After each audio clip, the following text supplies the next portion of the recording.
মানুষ দেখছি যে সেনাবাহিনীর কাছে যে অভিযোগ জানাচ্ছে বিভিন্ন বিষয় নিয়ে, এর ভিতরে সব থেকে বেশি যে অভিযোগগুলো আসছে সেটা হচ্ছে যে এই যে সরকার পরিবর্তনের পর পর মানুষের হচ্ছে সবকিছুর জবরদখল, তারপরে আত্মসাৎ, এই জিনিসগুলো।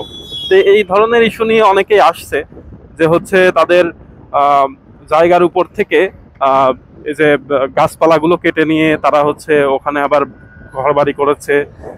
কেউ বলছে হচ্ছে দোকানপাট লুট করে নিয়ে গিয়েছে, মানে লুট করে নিয়ে তারা এইগুলোর নিয়ে তারা আবার নিজেদের মতো করে কাজ করছে, মানে যারা লুট করেছে।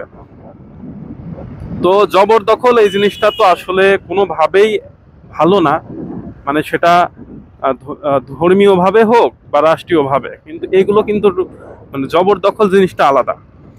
এই এই জায়গাটা কিন্তু আসলে ঠিক করেনি। যেসব নেতাদের বাড়িঘর ভাঙছে সেটা আলাদা হিসাব, যে হচ্ছে মানুষের কাছে তারা অপরাধী, তাদেরটা ভাঙছে, কিন্তু অনেক সাধারণ মানুষও কিন্তু বিভিন্ন রকমের ভুক্তভোগী হয়েছে।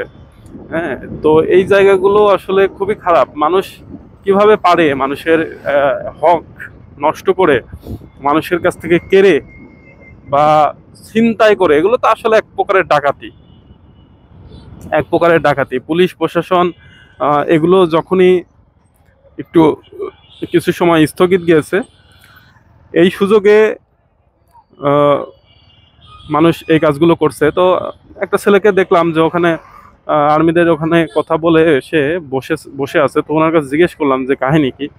তো ওদের আবার হচ্ছে দোকানপাট ছিল, সেগুলো লুটপাট করেছে।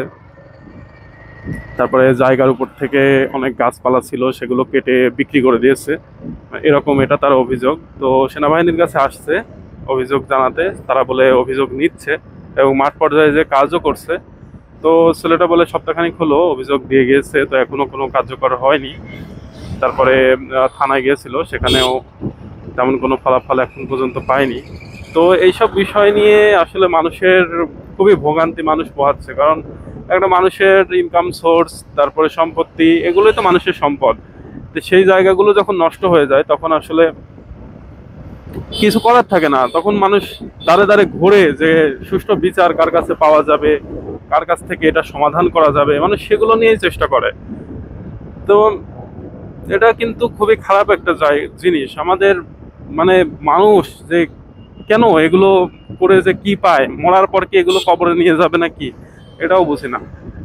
যে আত্মসাৎ করলাম, অন্যের হক মেরে খেলাম, তো এই যে এই জায়গাগুলো তৈরি হলো, এতে কি হলো, মানুষ তার প্রতি ঘৃণা, তারপরে শত্রুতা, সবকিছুই কিন্তু এগুলোর মাধ্যমে সৃষ্টি হয়। মানুষের সাথে মানুষের দ্বন্দ্ব কিন্তু এমনি এমনি হয় না। আপনি যদি কারোর ক্ষতি না করেন, মানুষ কি মানুষের হুট করে এসে কেউ কারোর ক্ষতি করবে? হুট করে এসে ক্ষতি করে কারা? যারা ডাকাত, যারা ছিনতাইকারী, এরা যারা ধান্দাবাজ। এলাকার মানুষই এলাকার মানুষের ক্ষতি করে তার জিনিস নিয়েই তার সামনে খাচ্ছে দাচ্ছে, হ্যাঁ, আত্মসাৎ করে বসে আছে। এমন একটা অবস্থা, পরিবেশ সৃষ্টি হয়েছে দেশে। আসলে মানুষকে তো পুলিশ প্রশাসন আর্মি দিয়ে তো আর ঠিক করা যাবে না। মানুষের বিবেক, মানুষের নিজেদের ভিতরে যে মনুষ্যত্ব, সেইগুলো যতদিন না মানুষের ভিতরে সব পুরোপুরিভাবে জাগ্রত হবে, ততদিন না এগুলো চলতেই থাকবে, এগুলো চলতেই থাকবে। আসলে আমাদের দেশ একটা আহ, মুসলিম দেশ হিসাবে আমাদের দেশে সব ধরনের মানুষই আছে, কিন্তু সেই ইমানটা না মানুষের ভিতরে নাই। সেই মানুষের যেই মানুষের ভিতরে যে ধর্মীয় বিষয়টা কাজ করে, সেটা কিন্তু নাই। আমরা আসলে দেখতেই মুসলিম, দেখতেই আসলে ধর্ম ভীরু আমরা, কিন্তু কোনো কাজের ক্ষেত্রে আমাদের হচ্ছে এগুলো মানে কার্যকারিতা পায় না। যার কারণে আসলে এগুলো হচ্ছে, যতদিন যাচ্ছে ততই দেখা যাচ্ছে যে আত্মসাৎ করার প্রবণতা মানুষের বেড়ে যাচ্ছে।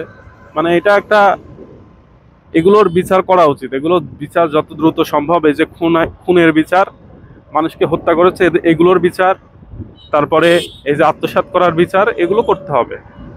হম, যে যারা, যাদেরটা ভাঙছে, যারা হচ্ছে খুনি, যাদের ঘর বাড়ি ভাঙছে, তাদের বিষয়টা আলাদা। কিন্তু সাধারণ মানুষ যারা ভোগান্তি পোহাচ্ছে, তারপরে কষ্টে জীবনযাপন করছে, এদেরটা আগে দেখতে হবে। এদেরটা আগে দেখা লাগবে। আর যারা এই সমস্ত হত্যার সাথে জড়িত, এই সমস্ত ক্রাইমের সাথে জড়িত, যারা এই ধরনের নোংরা সিস্টেমগুলো তৈরি করেছে, তাদের বিচার তো করতেই হবে। এই দেশের মাটিতে মানুষ যা দেখেনি তা দেখলো, এই বিচারগুলো দেখে যাতে যেতে পারে, এই বিচারগুলো যেন হয়, এটার জন্য আমাদের সবাইকে প্রতিবাদ করতে হবে যে এগুলোর যেন বিচার হয়, খুনের যেন বিচার হয়। খুনি, তারপরে এইসব আত্মসাৎকারী ব্যক্তি, এদের বিচার করতে হবে। এদের বিচার না হলে মানুষ, মানে যারা ভুক্তভোগী হয়েছে, এরা মরেও শান্তি পাবে না, এরা মরেও শান্তি পাবে না। মানুষের প্রতি মানুষের এত ক্ষোভ, মানে হিংসা, কুটনামো, এগুলো মানে আমাদের মানে হয়ে গেছে, অভ্যাস হয়ে গেছে যে আমরা ধরেন যে একটু চুপচাপ ভালো মতো থাকতেই পারি না। মানে একটা গ্যাঞ্জাম ফ্যাসাদ না থাকলে কারোর ভালোই লাগে না, ঠিক আছে?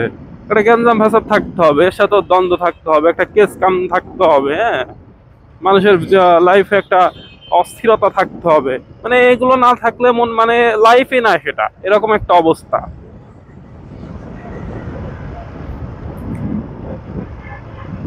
মানুষের পিছে যে এমন ভাবে লাগে, তো এই জন্য আসলে এই জিনিসগুলো ঠিক করা উচিত, এগুলোর বিচারও করা উচিত। আর যারা এগুলো করছে, এগুলোরও সমাধান করা উচিত। যার যার মাল সামানা নষ্ট হয়েছে, ক্ষতি হয়েছে, সাধারণ মানুষ ভোগান্তিতে পড়েছে, সেই জায়গাগুলো ঠিক করতে হবে।